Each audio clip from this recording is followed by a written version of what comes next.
अस्सलामुअलैकुम। उम्मीद करता हूँ आप लोग खैरियत से होंगे।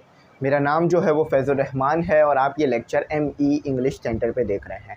तो आज जो है वो पोटेंशियल डिफरेंस बहुत ही इम्पॉर्टेंट टॉपिक है। ठीक है, पोटेंशियल डिफरेंस वैसे भी इम्पॉर्टेंट रहता है क्योंकि इलेक्ट्रॉनिक में ये बेसिक चीज़ है।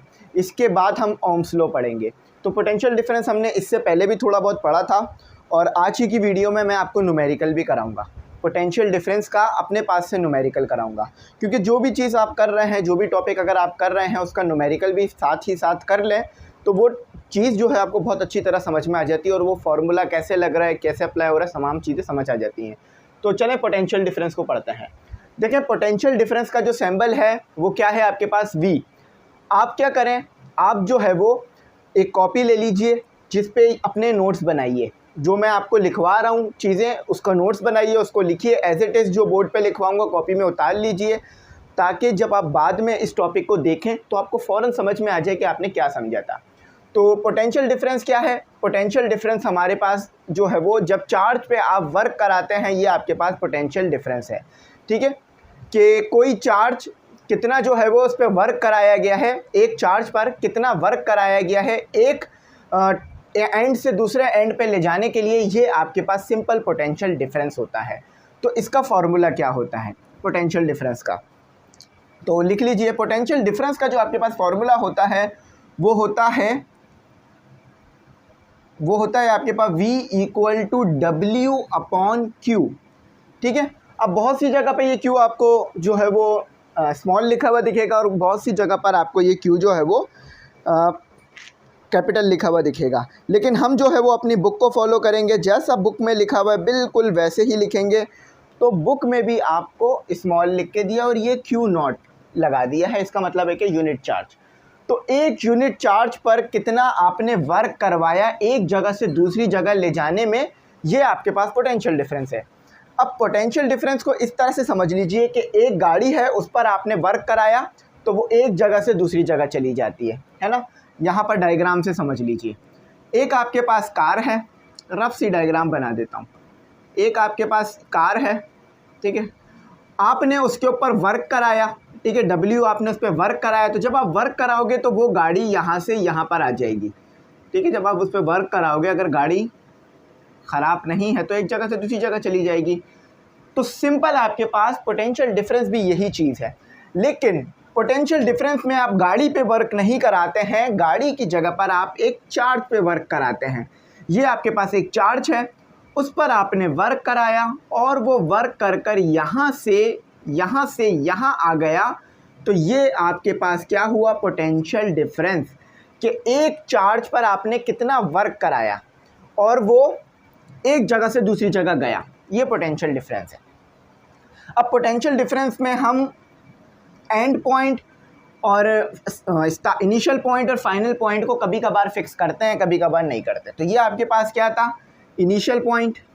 ठीक है, ये था आपके पास इनिशियल पॉइंट, इसको बना लीजिएगा डायग्राम को। ठीक है, और ये था आपके पास फाइनल पॉइंट, POINT पॉइंट। ठीक है, ये था इनिशियल पॉइंट, ये था फाइनल पॉइंट। यहाँ से आप यहाँ पर आ गए।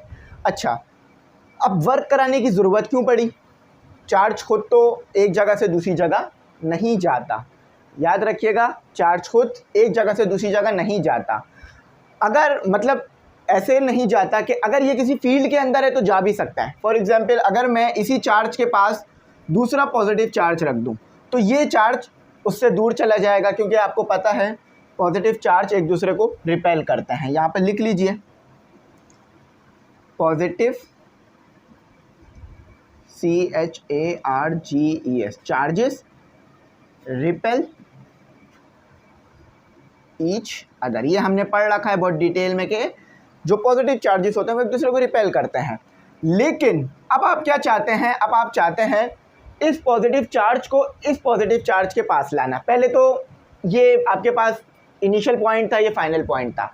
अब समझ लीजिए, थोड़ी सी इसकी कंडीशन तब्दील करिए, उसमें गड़बड़ नहीं कीजिएगा जो अभी मैंने समझाया। अब थोड़ी सी कंडीशन को तब्दील करिए कि आपको वर्क कराने की ज़रूरत पड़ती क्यों है। फॉर एग्जांपल, आपके पास, इसको मैं थोड़ा सा बेहतर बना देता हूँ। ठीक है, फॉर एग्जांपल, आपके पास ये गाड़ी है और इस गाड़ी को आपको हिल पे ले जाना है। हिल पे, मतलब एक पहाड़ी पे लेके जाना है, एक माउंटेन पे लेके जाना है, या एक फ्लाईओवर पे गाड़ी को चढ़ाना है, तो गाड़ी को फ्लाईओवर पे चढ़ाने के लिए वर्क करना पड़ेगा। अब वर्क क्यों करना पड़ रहा है कि ग्रेविटी जो है वो नीचे की तरफ खींच रही है, लेकिन आप ऊपर की तरफ जाना चाहते हैं, तो इसलिए आपको वर्क कराना पड़ रहा है। इसी तरह से समझ लीजिए कि यहाँ पर मैंने एक प्लेट रखी हुई है, यहाँ पर एक मैंने पॉजिटिव चार्ज प्लेट रखी हुई है। आप चाहते हो कि ये positive charge ball positive charge plate के साथ आ जाए, तो आपको क्या करना पड़ेगा, आपको इस चार्ज पे वर्क कराना पड़ेगा। क्यों? क्योंकि जब आप बॉल को इस पॉजिटिव चार्ज प्लेट के पास लाओगे तो ये दोनों एक दूसरे को रिपेल करेंगे। देखें, याद रखिएगा, चार्जेस एक दूसरे को रिपेल करते हैं। ये नहीं है कि अगर ये भी बॉल है तो ये भी बॉल होनी चाहिए जब भी रिपल्जन होगी, नहीं। पॉजिटिव चार्ज को रिपेल करेगा, चाहे ये ट्रायंगल हो, सर्कल हो, रेक्टेंगल हो, ये कुछ भी हो, इससे कोई फ़र्क नहीं पड़ता, बस चार्जेस एक दूसरे को रिपेल कर रहा है। ये बॉल और ये बॉल और ये रेक्टेंगल एक दूसरे को रिपेल नहीं कर रहा है, ये चार्ज इस चार्ज को रिपेल कर रहा है, ठीक है। तो अब आप चाहते हो कि इस बॉल को, पॉजिटिव बॉल को इस रेक्टेंगल के पास ले जाओ, तो आपको इस पे वर्क कराना पड़ेगा। जब आप इस पे वर्क कराओगे तो ये जो बॉल है आपके पास, ये बॉल जो है वो आपके पास यहाँ आ जाएगी। अब जब ये यहाँ पर आएगी तो आपको पता है ये दोनों एक दूसरे को रिपेल कर रहे होंगे, तो इसके अंदर कुछ पोटेंशियल एनर्जी स्टोर हो जाएगी। लेकिन आप उसे पोटेंशियल एनर्जी नहीं कहोगे, उसको आप कहोगे इलेक्ट्रोस्टैटिक पोटेंशियल एनर्जी। उसको हम यहाँ पर इलेक्ट्रोस्टैटिक पोटेंशियल एनर्जी कहेंगे। क्यों? क्योंकि यहाँ पर जो एनर्जी है वो चार्ज पर है, तो इसलिए इलेक्ट्रो का वर्ड आएगा। तो इलेक्ट्रोस्टैटिक पोटेंशियल एनर्जी या इलेक्ट्रिकल एनर्जी नहीं, इलेक्ट्रोस्टैटिक पोटेंशियल एनर्जी रख लो, ठीक है। तो आपको वर्क कराना पड़ा, इसी चीज़ को आप क्या कहते हो, वोल्टेज, VOLTAGE, वोल्टेज। अब थोड़ा सा इसके ऊपर आ जाओ, अब इसका कुछ लिख भी लेते हैं। तो ये इसका यूनिट है, ठीक है। अगर इसको आप वैसे लिखना चाहो तो ऐसे भी लिख सकते हो, मैं डिक्टेट कर रहा हूँ, लिख लो कि if you do work on a unit charge is called voltage. अगर आप काम करते हो किसी यूनिट चार्ज पर और वर्क करते हो और उसको एक जगह से दूसरी जगह ले जाते हो, इसको वोल्टेज कहते हैं। अब वोल्टेज का ऐसा यूनिट क्या है, ठीक है, चलें ऐसे लिख लेते हैं, SI यूनिट इज, आपने पढ़ा था इसका ऐसा यूनिट क्या है, वोल्टेज, ठीक है, वोल्ट, VOLT, वोल्ट, ठीक है, वोल्ट इसका ऐसा यूनिट है। अब वोल्ट कैसे बनता है ये देख लो। वोल्ट बनता है आपके पास जाउल, JOULE, जाउल और कूलम से, COLOUM, कूलम, ठीक है। आपके पास ये यूनिट कैसे बनता है, जाउल और कूलम से।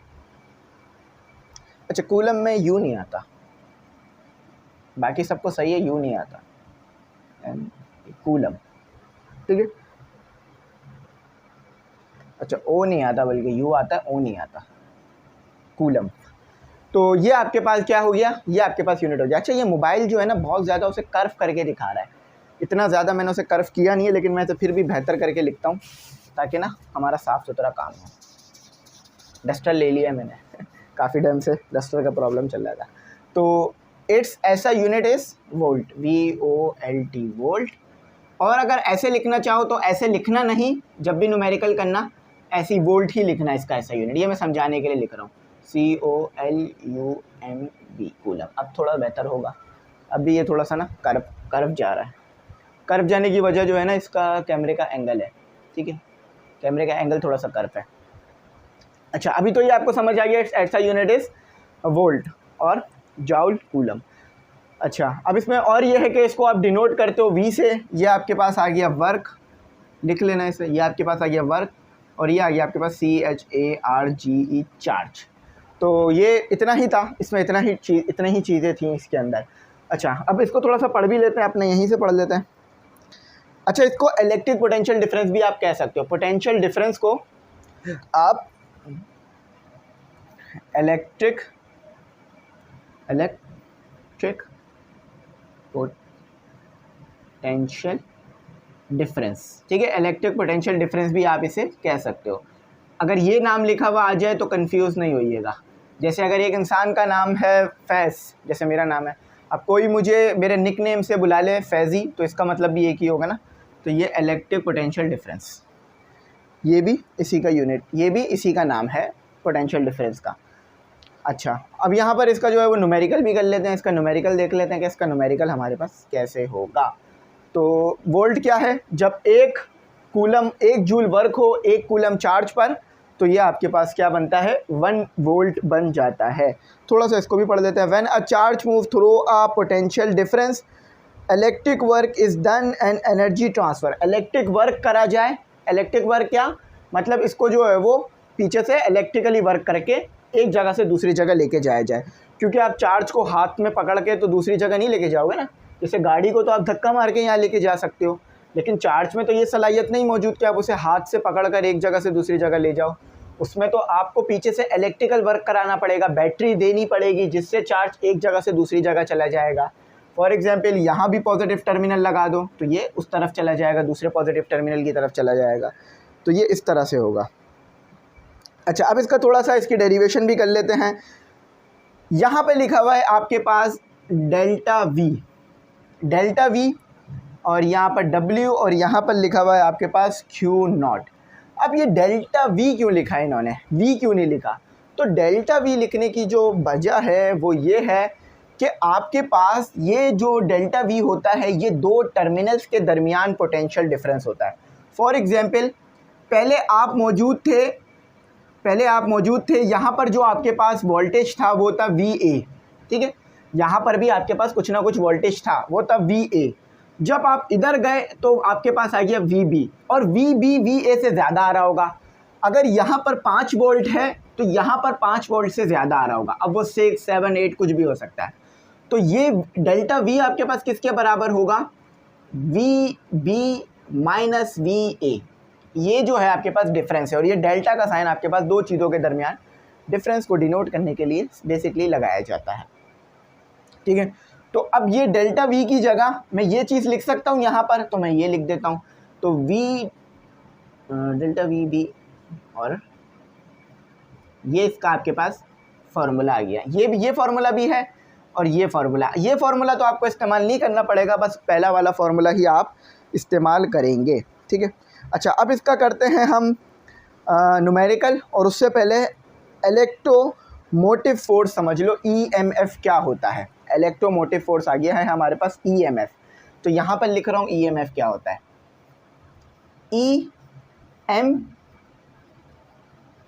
ME नहीं है, ये EM है, EMF, पहले ये था MF। अच्छा, EMF, तो EMF क्या है आपके पास? EMF होता है आपके पास, E स्टैंड करता है, मैं यहाँ पर लिख देता हूँ, E स्टैंड करता है इलेक्ट्रो, क्योंकि इलेक्ट्रिसिटी इन्वॉल्व है तो इलेक्ट्रो, और M जो है वो मोटिव, MOTIVE, इलेक्ट्रो मोटिव, और F है तो वो फोर्स होगा, FORCE, फोर्स। तो EMF क्या है आपके पास? EMF बेसिकली आपके पास कुछ नहीं है, EMF बेसिकली आपके पास है इलेक्ट्रोमोटिव फोर्स। अब इलेक्ट्रोमोटिव फोर्स समझ लो क्या होता है।